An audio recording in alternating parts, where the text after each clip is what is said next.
tous les engagements que le gouvernement avait pris seront tenus, seront respectés. Je vous fais remarquer que depuis janvier, les rabattements fiscaux de l'IPR de 15 à 3% a été rendu effectif et qu'aujourd'hui, ceux des agents qui disposent des primes peuvent témoigner que, effectivement, un coup de pouce a été donné à leur pouvoir d'achat et que quelque chose leur a été rendu.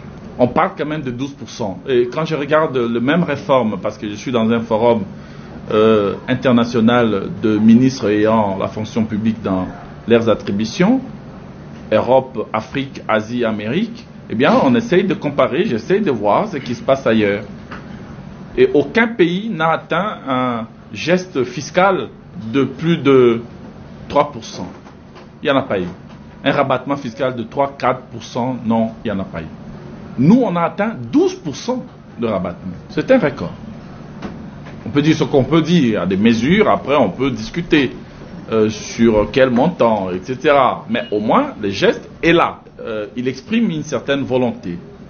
Et il faut noter cette volonté du gouvernement, qui n'est pas une volonté de façade, qui est une vraie volonté, non seulement de soutenir les agents publics, leur pouvoir d'achat, mais aussi, vraiment comme je l'ai dit, d'améliorer les conditions sociales des agents publics. C'est la volonté du président de la République, chef de l'État. Et le Premier ministre se démène à matérialiser cette volonté.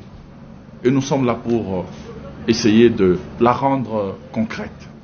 À partir de ce mois, le mois d'avril, le gouvernement de la République augmente les salaires de base de tous les fonctionnaires et agents publics de l'État, de l'ordre de 30% pour les deuxièmes trimestres et de l'ordre de plus ou moins 45% à partir du troisième trimestre. Après le troisième trimestre, nous allons nous retrouver dans le cadre de la prochaine commission paritaire gouvernement et banque syndicale, donc de l'INAP, pour pouvoir évaluer et voir la possibilité de consolider et de poursuivre ces processus d'amélioration des conditions salariales.